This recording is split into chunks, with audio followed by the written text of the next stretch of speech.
ബലഹീനതയിൽ കവിയും കൃപമതി എന്നാശ്രയിച്ചിടുവിൻ. വീരവിൽ വിനകൾ തീരും സകലവും ശുഭമായി വരുവിൽ യേശുവിനരികിൽ. എത്ര നല്ലവൻ താൻ രുചിച്ചറിയിൽ. വരുവിൽ യേശുവിനരികിൽ. എത്ര നല്ലവൻ താൻ രുചിച്ചറിയിൽ. പരിശോധനകൾ വരിയിൽ മനം പതറാശ്രയിച്ചിടുവിൽ. ബലഹീനതയിൽ കവിയും കൃപമതി എന്നാശ്രയിച്ചിടുവിൻ. വീരവിൽ വിനകൾ തീരും സകലതും ശുഭമായി വരുവിൽ യേശുവിനരികിൽ. എത്ര നല്ലവൻ താൻ രുചിച്ചറിയിൽ. ഒരു നാൾ നാശരലോകം വിട്ടുപിരിയും നാം അതിവേഗം. അങ്ങേ കരയിൽ നിന്നും നാം നേടിയതെന്തെന്നും.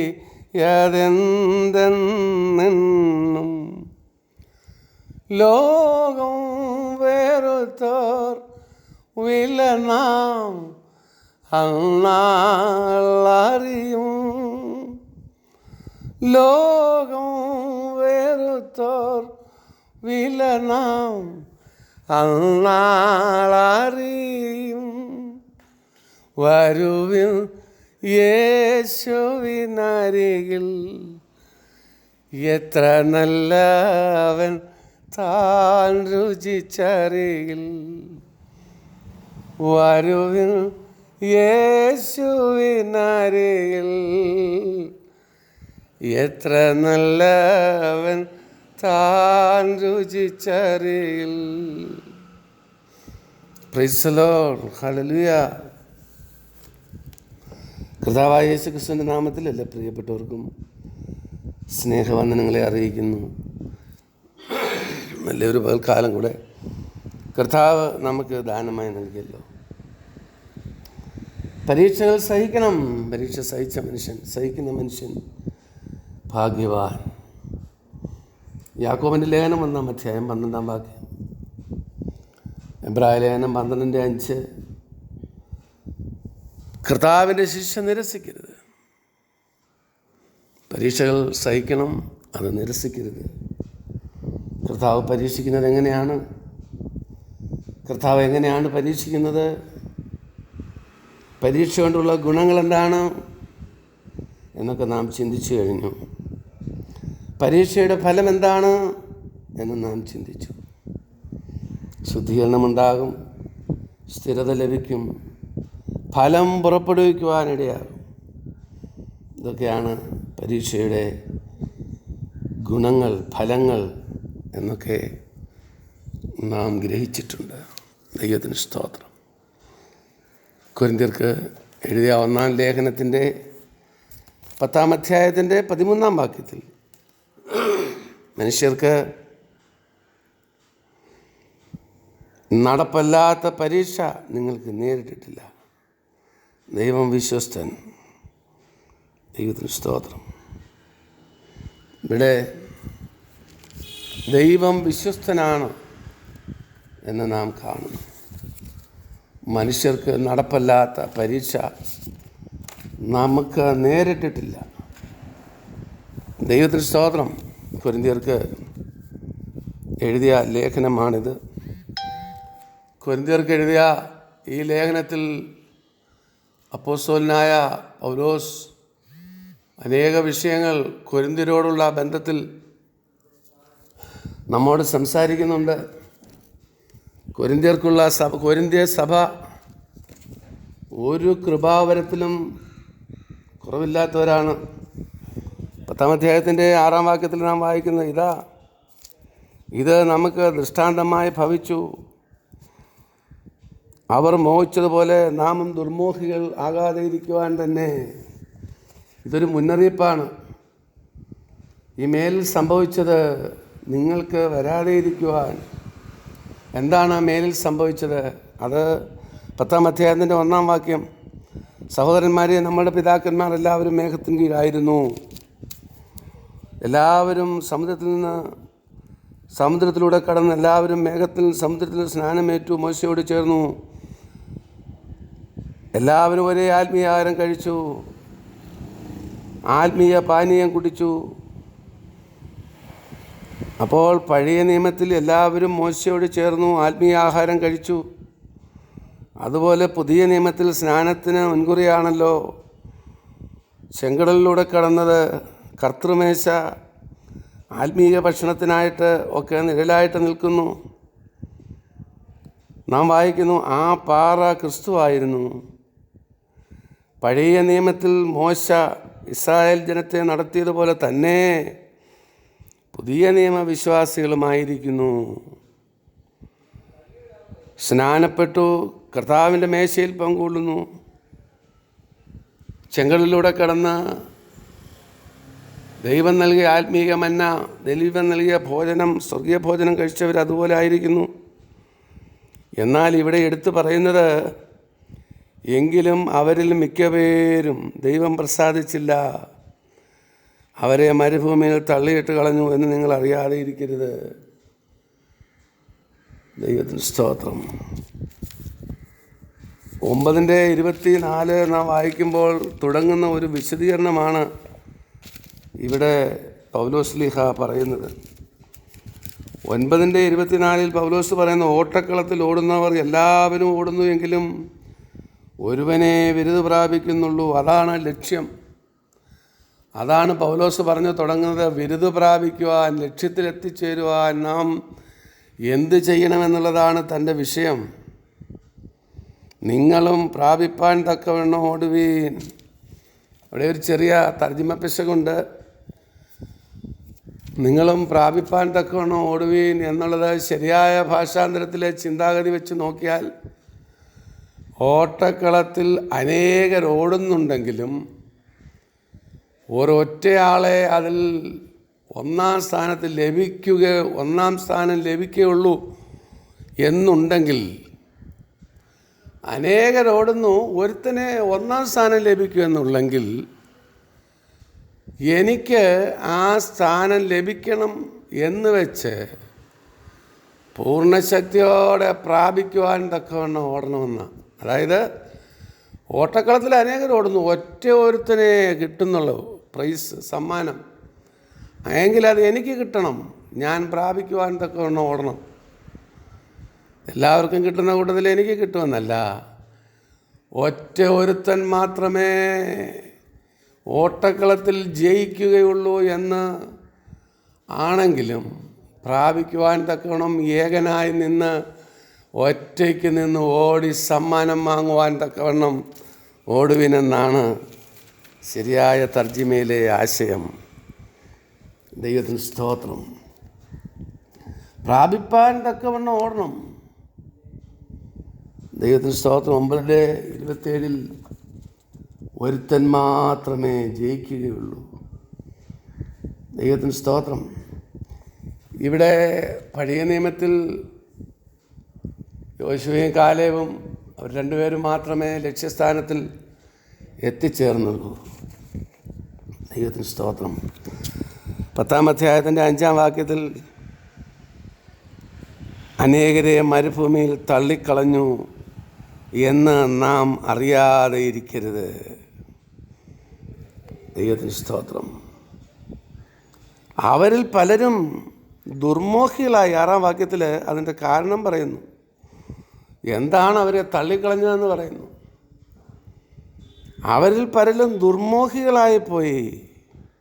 ഇത് നമുക്ക് ദൃഷ്ടാന്തമാണ്. അവർ ദുർമോഹികളായി. അങ്ങനെ ആകാതെ ഇരിക്കണം. നാം ദുർമോഹികളാകാതെ ഇരിക്കണം. ദൈവത്തിന് സ്തോത്രം. വിഗ്രഹാരാധികളായി. അവർ വിഗ്രഹാരാധികളായി. 7-ാം വാക്യത്തിൽ ജനം തിന്നാനും കുടിക്കുവാനും ഇരുന്നു, കളിക്കുവാൻ എഴുന്നേറ്റുവെന്ന് എഴുതിയിരിക്കുന്ന പ്രകാരം അവരിൽ ചിലരെ പോലെ നിങ്ങൾ വിഗ്രഹാരാധികളാകരുത്. ദൈവത്തിന് ദുർമോഹികളായി, വിഗ്രഹാരാധികളായി. ദൈവത്തിന് സ്തോത്രം. വിഗ്രഹാരാധന എന്ന് പറയുമ്പോൾ ദൈവത്തിന് കൊടുക്കേണ്ട 1-ാം സ്ഥാനം ആരാധന. നാം എന്തിനെ ആരാധിക്കുന്നു? നാം ദൈവത്തെ ആരാധിക്കുന്നെങ്കിൽ നമ്മൾ ദൈവാരാധികളാണ്. നാം വിഗ്രഹത്തെ ആരാധിക്കുന്നെങ്കിൽ വിഗ്രഹാരാധികളാണ്. ആരാധന എന്നാൽ എന്താണ്? സ്നേഹത്തിൻ്റെ മൂർത്തിഭാവമാണ് ആരാധന. ദൈവത്തെ സ്നേഹിക്കുന്നവൻ അതിൻ്റെ മൂർത്തിഭാവമായ ആരാധനയിലേക്ക് കടക്കും. പണത്തെ സ്നേഹിക്കുന്നവൻ അതിൻ്റെ മൂർത്തിഭാവമായ ദ്രവ്യാഗ്രഹത്തിലേക്ക്, ദൈവാഗ്രഹത്തിന് പകരം ദ്രവ്യാഗ്രഹമായി തീരും. അതാണ് ദുരാഗ്രഹം. ദൈവത്തിന് സ്തോത്രം. വിഗ്രഹാരാധികളായി, ദുരാഗ്രഹികളായി, ദൈവാരാധനയ്ക്ക് പകരം വിഗ്രഹാരാധികളായി. വിഗ്രഹത്തെ ആരാധിക്കുന്നു. എന്താണ് വിഗ്രഹം? 1-ാം സ്ഥാനം കൊടുക്കുന്നത്. പണത്തിന് 1-ാം സ്ഥാനം കൊടുത്താൽ നാം വിഗ്രഹാരാധികളായി. ദൈവത്തിൻ്റെ സ്ഥാനത്ത് പ്രതിഷ്ഠിച്ചിരിക്കുന്ന പണമാണെങ്കിൽ അത് വിഗ്രഹമാണല്ലോ. അങ്ങനെ വിഗ്രഹാരാധികളായി. ദൈവത്തിന് സ്തോത്രം. ദുർമോഹം, വിഗ്രഹാരാധന, പരസംഗം. ദൈവത്തിന് സ്തോത്രം. പരസംഗം എന്ന് പറയുന്നത് ഏറ്റവും വലിയ പാപമാണ്. ദൈവത്തിന് സ്തോത്രം. പഴയ നിയമത്തിൽ മാത്രമല്ല, പുതിയ നിയമത്തിൽ കൊരിന്ത്യ ദേവാലയങ്ങളിൽ, കൊരിന്തിൽ ഉള്ള വിഗ്രഹാരാധന, വിഗ്രഹക്ഷേത്രങ്ങളുണ്ട്. ഒരുപാട് വിഗ്രഹാരാധികളായിരുന്നു ആ കൊരിന്ത് സഭയിലുള്ളത്, ആ കൊരിന്ത് ദേശത്തുള്ളത്. ആ ദേശത്തിൽ പോകുമ്പോൾ, ആ ക്ഷേത്രത്തിൽ പോകുമ്പോൾ ദേവന്മാരുമായി ദേവപ്രസാദം കിട്ടുവാൻ, ദേവന്മാരുമായി കൂടുതൽ ബന്ധം സ്ഥാപിക്കുവാൻ, അങ്ങനെയുള്ള സ്ത്രീകൾ അനാശാസ്യ പ്രവർത്തനങ്ങളിൽ ദേവപ്രസാദത്തിനായി അങ്ങനെയുള്ള സ്ത്രീകളുണ്ടവിടെ. അവർ ദൈവത്തിന് പ്രസാദം കിട്ടുവാനെന്നുള്ള രീതിയിൽ ദുർമാർഗികളായി ജീവിച്ചിരുന്നവരാണ്. അവരുമായുള്ള ഇടപാടിനെയാണ് ഇവിടെ പരസംഗം എന്ന് പറയുന്നത് ദൈവപ്രസാദം കിട്ടുവാനെന്നാണ്. ദൈവത്തിന് സ്തോത്രം. വിഗ്രഹപ്രസാദം കിട്ടുവാൻ. അതാണ് ദൈവത്തിൻ്റെ ആത്മാവ്. പരസംഗത്തിന് ക്ഷേത്രത്തിൽ പോകുമ്പോൾ ദേവന്മാരുമായി ബന്ധം കിട്ടുവാൻ പരസംഗം. ദൈവത്തിന് സ്തോത്രം. അവരിൽ ചിലർ, 9-ാം വാക്യത്തിൽ നാം വായിക്കുന്നത്, അവരിൽ ചിലർ പരീക്ഷിച്ചു, സർപ്പങ്ങളാൽ നശിച്ചു പോയതുപോലെ നാം കർത്താവിനെ പരീക്ഷിക്കരുത്. പഴയ നിയമകാലത്ത് അങ്ങനെ സംഭവിച്ചായിരുന്നു. സർപ്പങ്ങളാൽ പരീക്ഷിച്ചു, സർപ്പങ്ങളാൽ നശിപ്പിക്കപ്പെട്ടു. അതുപോലെ നാമും പരീക്ഷിക്കരുത്, പരീക്ഷിക്കുവാൻ ഇടവരരുത്. ദൈവത്തിന് സ്തോത്രം. ദൈവത്തിന് സ്തോത്രം. 8-ാം അധ്യായത്തിൻ്റെ 1 കൊരിന്ത്യർ 8-ാം അധ്യായത്തിൻ്റെ 4-ാം വാക്യത്തിൽ നാം വായിക്കുന്നത്, വിഗ്രഹാർപ്പിതങ്ങളെ തിന്നുന്നതിനെക്കുറിച്ചോ ലോകത്തിൽ വിഗ്രഹമേതുമില്ല എന്നും ഏകദൈവമല്ലാതെ ദൈവമില്ല എന്നും നാം അറിയുന്നു. പല ദേവന്മാരും പല കർത്താക്കന്മാരും ഉണ്ട് എന്ന് നാമും അറിയുന്നു. വിഗ്രഹാർപ്പിതങ്ങളെക്കുറിച്ചാണ് ഇവിടെ പൗലോസ് പറയുന്നത്. ദൈവത്തിന് സ്തോത്രം. വിഗ്രഹത്തെ എങ്ങനെ പരീക്ഷിച്ചു? ദൈവത്തിന് സ്തോത്രം. അതായത് കൊരിന്ത് സഭയിലുള്ള അന്നത്തെ വിശ്വാസികൾ കൊരിന്ത് ദേവത, കൊരിന്ത് ക്ഷേത്രങ്ങളിലെ വിഗ്രഹാർപ്പിതങ്ങളെ അവർ ഭക്ഷിക്കുമായിരുന്നു. അവർ പറയുന്നത് മറ്റൊന്നുമല്ല, ഞങ്ങൾ ദൈവമക്കളാണ്, ഞങ്ങൾ രക്ഷിക്കപ്പെട്ടു, സ്നാനപ്പെട്ടു, കൃപയിൽ നിൽക്കുന്നു. ഇപ്പോൾ ഞങ്ങളെ ശത്രു ഒന്നും തൊടത്തില്ല. വിഗ്രഹാർപ്പണം കഴിച്ചാലും ഞങ്ങൾക്ക് പ്രശ്നമൊന്നുമില്ല. കൃപയുടെ കാവൽ ഞങ്ങൾക്കുണ്ട്. എന്തു വേണമെങ്കിലും കഴിക്കാം. കൃപയിലാണ് ഞങ്ങൾ. ദൈവത്തിന് സ്തോത്രം. അങ്ങനെ ദൈവത്തെ അവർ പരീക്ഷിച്ചു. ഒരു വിശ്വാസിക്ക് വിഗ്രഹങ്ങളുടെ ഭക്ഷണം വേണമെങ്കിലും കഴിക്കാം. ദൈവത്തിന് ശക്തിയുണ്ട്, വിഗ്രഹത്തിന് ശക്തിയില്ല. അതുകൊണ്ട് വിഗ്രഹാർപ്പിതം തിന്നുവാൻ പോലും അവർ പരീക്ഷിക്കപ്പെട്ടു. തിന്നിട്ട് വിഗ്രഹാർപ്പിതം ഭക്ഷിച്ചിട്ട് വിഗ്രഹത്തിന് ശക്തിയില്ലല്ലോ എന്ന് പറയും. ദൈവം സൂക്ഷിച്ചുകൊള്ളും. ഞാൻ കൃപയിലാണ്, കൃപയിൽ നിന്ന് വീണുപോയാൽ കൂടുതൽ കൃപയിലേക്ക് ദൈവം നടത്തും എന്നൊക്കെ പറഞ്ഞത് ഈ പുതിയ നിയമകാലത്തിൽ, ഈ അടുത്ത കാലങ്ങളിലും അങ്ങനെയുള്ള ഉപദേശങ്ങൾ നാം കേട്ടു. ഏത് പാപം ചെയ്താലും പാപം ചെയ്യുന്നതിനനുസരിച്ച് കൃപ പെരുകുമെന്നുള്ള ദുരുപദേശം പഠിപ്പിച്ചു.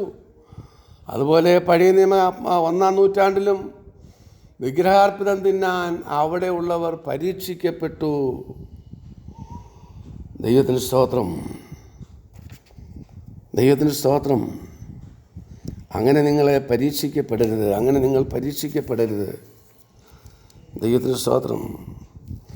അതായത് 10-ാം അധ്യായത്തിൻ്റെ 21, 22 നാം വായിക്കുമ്പോൾ, നിങ്ങൾക്ക് കർത്താവിൻ്റെ പാനപാത്രവും ഭൂതങ്ങളുടെ പാനപാത്രവും കുടിക്കുവാൻ പാടില്ല. നിങ്ങൾക്ക് കർത്താവിൻ്റെ മേശയും ഭൂതങ്ങളുടെ മേശയും അംശികളാകുവാൻ പാടില്ല.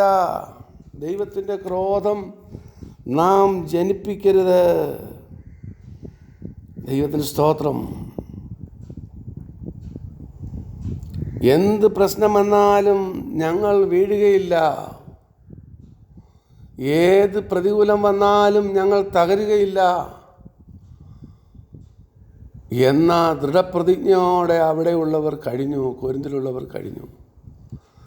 അങ്ങനെ ചെയ്യരുത്. ദൈവത്തിനും വിഗ്രഹത്തിനും തമ്മിൽ എന്താണ് സാമ്യം? അതാണ് പൗലോസ് അവിടെ ഉദ്ദേശിക്കുന്നത്. 10-ാം അധ്യായത്തിൽ അതാണ് ഉദ്ദേശിക്കുന്നത്. ദൈവത്തിന് സ്തോത്രം. ഏത് പ്രതിസന്ധിയും ഞങ്ങൾ അതിജീവിക്കും. ഞങ്ങൾ ദൈവമക്കളാണ്, ഞങ്ങൾക്ക് ഒരു പ്രതികൂലവും വരികയില്ല എന്ന് ചിന്തിക്കുന്നവരുണ്ട്. ദൈവത്തിന് സ്തോത്രം. ഇന്ന് ഏറ്റവും വലിയ ഒരു പരീക്ഷയുടെ കാലമാണ്.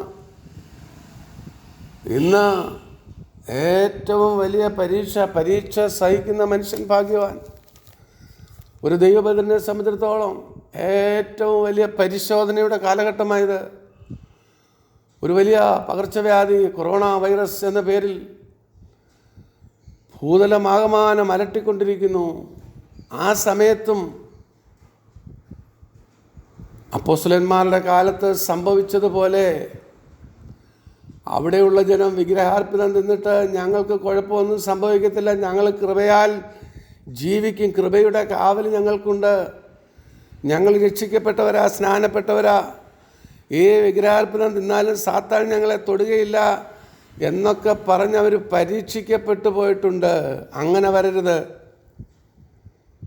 ദൈവത്തിന് സ്തോത്രം. ഈ കാലഘട്ടത്തിൽ പരീക്ഷ സഹിക്കുന്ന മനുഷ്യൻ ഭാഗ്യവാൻ. ഈ ശക്തമായ പകർച്ചവ്യാധി, അതിൻ്റെ മുമ്പിൽ നാം നിരാശപ്പെട്ടു പോകരുത്. ദൈവം നമുക്ക് അനുകൂലമാണ്, കർത്താവ് നമ്മോട് കൂടെയുണ്ട് എന്ന് പറഞ്ഞ് നാം പരീക്ഷിക്കപ്പെടരുത്. ഞാനൊരു ദൈവവേദന, കൊറോണ വൈറസ് എന്നെ പിടിക്കത്തില്ല എന്ന് പറയാനും നമുക്ക് അവകാശമില്ല. ദൈവത്തിന് സ്തോത്രം. നാം ബലഹീനമായ ശരീരത്തിൽ പാർക്കുന്നവരാണ്. ഈ പ്രകൃതിയുടെ കാര്യങ്ങൾ എല്ലാം നമുക്കും ബാധകമാണ്. ശത്രുവായവൻ്റെ കരാളഹസ്തത്താൽ, പകർച്ചവ്യാധിയുടെ കരാളഹസ്തത്താൽ നാമും പിടിക്കപ്പെട്ടു പോകാം. നാം രക്ഷിക്കപ്പെട്ടവരാണ്, നാം ആത്മീയരാണ്, നാം ദൈവമക്കളാണ്. പക്ഷേ ഈ ഭൂമിയിൽ താമസിക്കുന്നിടത്തോളം കാലം പകർച്ചവ്യാധിക്ക് നാം അടിമപ്പെട്ടു പോകാം. 1-ാം നൂറ്റാണ്ടിൽ അവർ വിഗ്രഹാർപ്പിതം നിന്നിട്ട് തങ്ങളെ തന്നെ പരീക്ഷിച്ചതുപോലെ, ദൈവം കൂടുണ്ടെന്ന് പറഞ്ഞ് പരീക്ഷിച്ചതുപോലെ, ഈ പകർച്ചവ്യാധി ഞങ്ങളെ പിടിക്കത്തില്ലെന്ന് പറഞ്ഞ് നാം പരീക്ഷിക്കപ്പെടാൻ പാടില്ല. അതാണ് നാം മനസ്സിലാക്കേണ്ട ആ ഒരു കാര്യം. ദൈവത്തിന് സ്തോത്രം. ശത്രു നമ്മെ പരീക്ഷിക്കരുത്. നമ്മൾ പ്രത്യാശയുള്ളവരാണ്, നാം ദൈവമക്കളാണ്. അത് വാസ്തവം തന്നെ. ശത്രു നമ്മെ കീഴടക്കുവാൻ പാടില്ല. ദൈവത്തെ പരീക്ഷിക്കരുത്. ദൈവത്തെ അതായത് മത്തായിയുടെ സുവിശേഷം 5-ാം അധ്യായത്തിൽ സാത്താൻ കർത്താവിനോട് പറയുന്നു, നീ ദൈവത്തിൻ്റെ പുത്രനെങ്കിൽ താഴേക്ക് ചാടുക, അവൻ നിന്നെക്കുറിച്ച് തൻ്റെ ദൂതന്മാരോട് കൽപ്പിക്കും. ദൈവത്തിന് സ്തോത്രം. അതിന് മറുപടിയായി കർത്താവ് പറഞ്ഞത് എന്താണ്? നിൻ്റെ ദൈവമായ കർത്താവിനെ പരീക്ഷിക്കരുത് എന്നുകൂടെയും എഴുതിയിരിക്കുന്നു. പലരും പറയുന്നത് കേട്ടിട്ടുണ്ട്, ഈ കൊറോണ ദൈവമക്കൾക്ക് ബാധകമല്ല, ദൈവം അവരെ സംരക്ഷിച്ചുകൊള്ളൂ. ദൈവത്തിന് സ്തോത്രം. എന്നാൽ അങ്ങനെ ദൈവം നമ്മെ സംരക്ഷിക്കണം എന്നുള്ളത് വാസ്തവമാണെങ്കിലും കർത്താവ് തന്നെ ഇവിടെ പറയുന്നു, നിൻ്റെ ദൈവമായ കർത്താവിനെ പരീക്ഷിക്കരുത്. ദൈവത്തിന് സ്തോത്രം. ഇസ്രായേൽ മക്കൾ മിസ്രൈമിൽ ആയിരുന്ന സന്ദർഭത്ത് അവർക്ക് വെള്ളം കുടിക്കാൻ ഇല്ലാതെ വന്നപ്പോൾ അവർ പരീക്ഷിച്ച് ചോദിച്ചു, ഞങ്ങൾക്ക് വെള്ളം കുടിക്കുവാൻ കിട്ടുകയില്ലയോ? അവർ പിറുപിറുത്തു. ദൈവത്തിന് സ്തോത്രം. ദൈവം അവരുടെ സംരക്ഷകനാണ്, ദൈവം അവരോട് കൂടെ ഉണ്ടെന്നുള്ളത് അവർ മറന്നുപോയി. അവർ പിറുപിറുത്തു, ഞങ്ങൾക്ക് കുടിപ്പാൻ വെള്ളം തരാൻ ദൈവത്തിന് കഴിയുമോ? ദൈവത്തിന് സ്തോത്രം. ദൈവം അവരെ വിളിച്ച് ഇറക്കിക്കൊണ്ടുവന്നു. എന്നെ ആരാധിപ്പാനുണ്ട്, ജനത്തെ വിട്ടയക്കാന്ന് മോശ പറഞ്ഞു. അതനുസരിച്ച് ചെങ്കടൽ കടന്ന് ഇക്കരെ വന്നു. വെള്ളം കുടിക്കാനില്ലാതെ വന്നപ്പോൾ അവർ പിറുപിറുത്തു, ഞങ്ങൾക്ക് വെള്ളം തരുവാൻ ദൈവത്തിന് കഴിയുമോ? ദൈവം വിളിച്ചിറക്കിയെന്നുള്ള സത്യമാണ്. ദൈവത്തിന് സ്തോത്രം. അവർ ദൈവത്തെ മറന്നു കളഞ്ഞു. തങ്ങളെ വിളിച്ചിറക്കിക്കൊണ്ടുവന്ന കർത്താവിനെ അവർ പരീക്ഷിച്ചു. ഈ വാക്കാണ്, നിൻ്റെ ദൈവമായ കർത്താവിനെ പരീക്ഷിക്കരുത്, നിൻ്റെ ദൈവമായ യഹോവയെ പരീക്ഷിക്കരുതെന്ന് കർത്താവ് സാത്താനോട് പറഞ്ഞത്. ദൈവത്തിന് സ്തോത്രം. പ്രതികൂലം വന്നാലും കഷ്ടത വന്നാലും വിളിച്ചിറക്കിയ ദൈവമുണ്ടെന്ന് വിശ്വസിക്കണം. ദൈവത്തിന് സ്തോത്രം. പകർച്ചവ്യാധി വന്നാലും രോഗം വന്നാലും ദൈവമുണ്ടെന്ന് വിശ്വസിക്കണം. നിൻ്റെ എല്ലാ വഴികളിലും നിന്നെ കാക്കേണ്ടതിന് അവൻ നിന്നെക്കുറിച്ച് എൻ്റെ ദൂതന്മാരോട് കൽപ്പിക്കും. അത് സാത്താൻ എടുത്തു പറഞ്ഞിട്ടുണ്ട്. ദൈവത്തിന് സ്തോത്രം. അത് സത്യം തന്നെയാണ്, ദൂതന്മാർ കൽപ്പിക്കും. പക്ഷേ സാത്താനെ, ഈ സന്ദർഭത്തിൽ ദൈവത്തെ പരീക്ഷിക്കരുത്. ദൂതന്മാരോട് ദൈവം കൽപ്പിച്ചുകൊള്ളൂ എന്നുള്ളത് പരമാർത്ഥം. പക്ഷേ നിൻ്റെ ദൈവമായ കർത്താവിനെ പരീക്ഷിക്കരുത്. ദൈവത്തിന് സ്തോത്രം. ഈ കൊറോണയുടെ പകർച്ചവ്യാധിയുടെ നടുവിൽ എന്നോട് പല സുഹൃത്തുക്കൾ ചോദിച്ചിട്ടുണ്ട്, ദൈവമക്കൾക്ക് ഇത് വരുമോ? ഇന്നാർക്കും വന്നല്ലോ, അവർ വിശ്വാസികളല്ലേ. ഇന്നാർക്കും ഈ മാറാരോഗം തീരാരോഗം വന്നല്ലോ, ചിലർ മരിച്ചല്ലോ, അവർ വിശ്വാസികളല്ലേ എന്ന് പല സുഹൃത്തുക്കളും ചോദിക്കുന്നത് കേട്ടിട്ടുണ്ട്. പക്ഷേ ദൈവത്തിന് സ്തോത്രം, കൊറോണ ഒരു പരിശോധനയാണ്. ദൈവത്തിന് സ്തോത്രം. പരിശോധന അത് നിരസിക്കരുത്. മകനെ, കർത്താവിൻ്റെ ശാസനയെ നിരസിക്കരുത്. പരീക്ഷകൾ സഹിക്കണം. ഈ പകർച്ചവ്യാധിയും ഒരു പരീക്ഷയാണ്, ഒരു പരിശോധനയാണ്. അതിനെ നാം സഹിക്കുവാൻ ബാധ്യസ്ഥരാണ്. പക്ഷേ ദൈവത്തിന് സ്തോത്രം,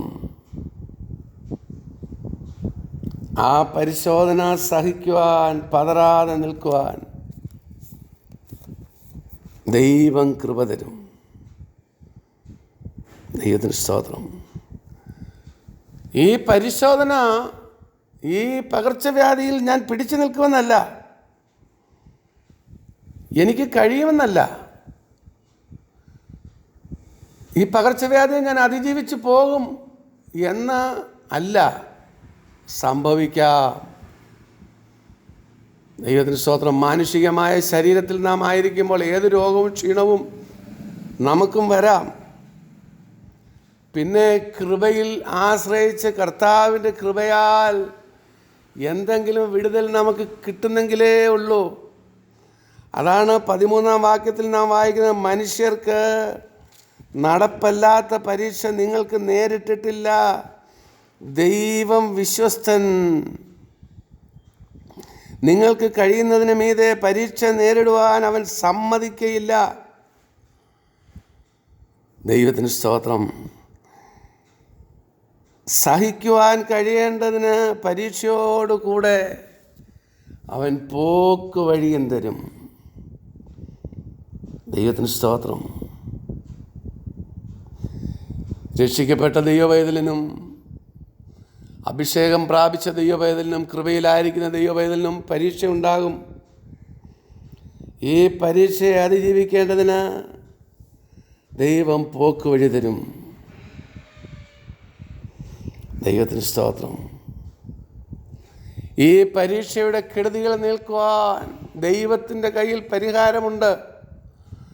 ഈ പരീക്ഷയ്ക്ക് ഞാൻ അധീനനായേക്കാം, പക്ഷെ അതിന് പോക്ക് വഴികൾ തരുവാൻ ദൈവം വിശ്വസ്തനാണ്. പരീക്ഷയോട് കൂടെ അവൻ നീക്കുപോക്കും തരും. ദൈവത്തിന് സ്തോത്രം. ദൈവത്തിന് സ്തോത്രം. വലിയ പ്രതികൂലത്തിൻ്റെ നടുവിൽ പൗലോസും കുടുങ്ങിപ്പോയിട്ടുണ്ട്. സാത്താൻ ശൂലം കൊണ്ട് കുത്തുവാൻ തുടങ്ങിയിട്ടുണ്ട്. സാത്താൻ തന്നെ ശൂലം കൊണ്ട് കുത്തുമ്പോഴും അവൻ പറയുന്നത്, എൻ്റെ കൃപ നിനക്ക് മതി, എൻ്റെ ശക്തി ബലഹീനതയിൽ തികഞ്ഞു വരുന്നു. പരിശോധനയിൽ പോക്കുവഴി നൽകുന്ന കർത്താവിൻ്റെ കൃപ. ദൈവത്തിന് സ്തോത്രം. ദൈവം വിശ്വസ്തൻ. ദൈവവേദനയിലെ പരിശോധനയിൽ തകർന്നു പോകാതെ നിനക്ക് നിൽക്കുവാൻ ദൈവം കൃപ തരും. അവനതിന് പരിഹാരം തരും. ദൈവത്തെ കുറ്റപ്പെടുത്തരുത്, ദൈവത്തെ പരീക്ഷിക്കരുത്. ദൈവത്തിന് സ്തോത്രം. എല്ലാ ഗവൺമെൻറ്റിൻ്റെ നിയമങ്ങളും നാം പാലിക്കണം. ദൈവത്തെ പരീക്ഷിക്കരുത്. നാം ഈ ശരീരത്തിലാണ് വസിക്കുന്നത്, അത് മനസ്സിലാക്കണം, അത് ഓർക്കണം. പരീക്ഷയോട് കൂടെ ദൈവം പോക്കുവഴി തരും, നീക്കുപോക്ക് തരും. കർത്താവിൻ്റെ കൃപയിൽ ആശ്രയിക്കണം. ദൈവത്തിന് സ്തോത്രം. എല്ലാ നിയമങ്ങളും പാലിക്കണം, എല്ലാ പ്രിക്കോഷനും എടുക്കണം, എല്ലാ ആചാരങ്ങളും. പുറത്ത് ഇറങ്ങരുതെന്ന് പറഞ്ഞാൽ പുറത്തിറങ്ങരുത്. കർത്താവിൻ്റെ കൃപയെ പരീക്ഷിക്കരുത്, ദൈവശക്തിയെ പരീക്ഷിക്കരുത്. അപ്പോൾ തന്നെ അവൻ്റെ കൃപയുണ്ട്. പരീക്ഷയോടുകൂടി ഒരുപാട് പ്രതിസന്ധി ഉണ്ടായേക്കാം, ഒത്തിരി നഷ്ടങ്ങൾ വന്നേക്കാം, ഒത്തിരി പേരുടെ ജോലികൾ നഷ്ടപ്പെട്ടേക്കാം, ഒത്തിരി അസ്വസ്ഥത ബാധിച്ചേക്കാം, ഒത്തിരി രോഗത്തിൽ നിന്ന് രക്ഷ പ്രാപിച്ചതിൻ്റെ കെടുതികളുണ്ടായേക്കാം. പക്ഷേ സംശയിക്കരുത്. നീ ഏത് പ്രതിസന്ധിയിൽ അകപ്പെട്ടാലും, ഏത് രോഗത്തിലോ ക്ഷാമത്തിലോ ക്ഷീണത്തിലോ പകർച്ചവ്യാധിയിലോ അകപ്പെട്ടാലും വിശ്വസിക്ക്, പരീക്ഷയോടുകൂടെ അവൻ നീക്കുപോക്ക് നൽകും, അവൻ പോക്ക് വഴി നൽകും. ദൈവത്തിന് സ്തോത്രം. ഇസ്രായേൽ മക്കൾ പിറുവിർത്തിട്ട് തകർന്നു പോയി. നാം പിറുവിർക്കരുത്. വിളിച്ച ദൈവം വിശ്വസ്തനാണ്. അവൻ്റെ ശാസനയെ നിരസിക്കരുത്. പരീക്ഷ സഹിക്കണം. ദൈവത്തിന് സ്തോത്രം. പരീക്ഷ സഹിക്കുന്ന മനുഷ്യൻ ഭാഗ്യവാൻ. അവൻ കൊള്ളാവുന്നവനായി തെളിയും. കർത്താവിൻ്റെ ശാസന നിരസിക്കരുത്. അവൻ പരീക്ഷയോട് കൂടെ നീക്കുപോക്ക് നൽകുന്ന ദൈവമാണ്. മനുഷ്യർക്ക് നടപ്പില്ലാത്ത പരീക്ഷ നേരിട്ടിട്ടില്ല. നീ എന്നെ ശോധന ചെയ്താൽ പരീക്ഷ അതിജീവിച്ച് ഞാൻ പൊന്നുപോലെ പുറത്തു വരും. എൻ്റെ വീണ്ടെടുപ്പുകാരൻ ജീവിക്കുന്നു. ദൈവത്തിന് സ്തോത്രം. ഈ പ്രതികൂലങ്ങൾ തിന്മയ്ക്കല്ല, നന്മയ്ക്കാണ്. അവനോട് അടുക്കുവാനാണ്. അവൻ്റെ കൃപയിൽ ആശ്രയിപ്പാനാണ്. ശത്രു നമ്മെ തോൽപ്പിക്കരുത്. അവൻ്റെ തന്ത്രത്തിൽ കുടുങ്ങിപ്പോകരുത്. എല്ലാ നിയമങ്ങളും അനുഷ്ഠിക്കണം. കർത്താവിൻ്റെ കൃപയിൽ ആശ്രയിക്കണം. വാഗ്ദത്തം ചെയ്തവൻ വിശ്വസ്തനാണ്. അവൻ നമുക്ക് വേണ്ടി പുതിയ വഴികളെ തുറക്കും. നഷ്ടപ്പെട്ടതൊക്കെയും യോബിന് കൊടുത്തതുപോലെ ഇരട്ടിയിലധികമായി ദൈവം തരും. പരിശുദ്ധ പിതാവേ, ഞങ്ങൾ നിന്നെ വീണ്ടും സ്തുതിക്കുന്നു. നിൻ്റെ കൃപയിൽ ആശ്രയിക്കുന്നു. മാനുഷികമായ കരങ്ങളല്ല, സ്വർഗത്തിൽ ഞങ്ങൾക്ക് കരങ്ങളുണ്ട്. ഞങ്ങളുടെ നഷ്ടപ്പെട്ട ജോലി ദിനങ്ങൾ, നഷ്ടപ്പെട്ട ജോലികൾ, നഷ്ടപ്പെട്ട ഭൗതിക സമ്പത്ത്, എന്തെല്ലാം നഷ്ടമായിട്ടുണ്ടോ അതിൻ്റെ ഇരട്ടി നൽകുവാൻ അവിടുന്ന് വിശ്വസ്തനാണ്. ഞങ്ങൾ നിൻ്റെ കൃപയിൽ ആശ്രയിക്കുന്നു. ഈ പകർച്ചവ്യാധി അടിയങ്ങളെ കീഴടക്കുകയില്ല. അവിടുന്ന് വിശ്വസ്തനാണ്. നല്ല കർത്താവാണ്. വിവിധ പ്രയാസങ്ങളിൽ, ഞെരുക്കങ്ങളിൽ, രോഗങ്ങളിലായിരിക്കുന്ന നിൻ്റെ മക്കളുണ്ട്. കർത്താവെ, ഞങ്ങൾ ഈ ഭൂമിയിലായിരിക്കുന്നിടത്തോളം കാലം ഞങ്ങൾക്ക് ഭൂമിയിൽ കഷ്ടങ്ങളുണ്ട്. എന്നാൽ അവിടുന്ന് ലോകത്തെ ജയിച്ച ജയവീരനാണ്. നീ ഞങ്ങൾക്ക് വേണ്ടി സ്ഥലമൊരുക്കുവാൻ പോകുന്നുവെന്ന് പറഞ്ഞു. അടിയങ്ങൾ പ്രതീക്ഷയോടെ നിൻ്റെ വരവിന് വേണ്ടി കാത്തിരിക്കുന്നു. അതുവരെയും വിശ്വസ്തതയെ ജീവിപ്പാൻ നിനക്ക് കരുണയുണ്ട്, കൃപയുണ്ട്. അവിടുന്ന് പോക്ക് വഴി നൽകുന്ന നല്ല കർത്താവാണ്. നിൻ്റെ മക്കളെ സമർപ്പിക്കുന്നു. പിതാവിൻ്റെയും പുത്രൻ്റെയും പരിശുദ്ധാത്മാവിൻ്റെയും നാമത്തിൽ നിൻ്റെ മക്കളെ അനുഗ്രഹിച്ച് പ്രാർത്ഥിക്കുന്നു. കൃപ കൂടെ ഇരിക്കണം. പ്രാർത്ഥന കേട്ടതിനാൽ സ്തോത്രം. ക്രിസ്തു യേശുവിൻ്റെ നാമത്തിൽ തന്നെ. ആമേൻ.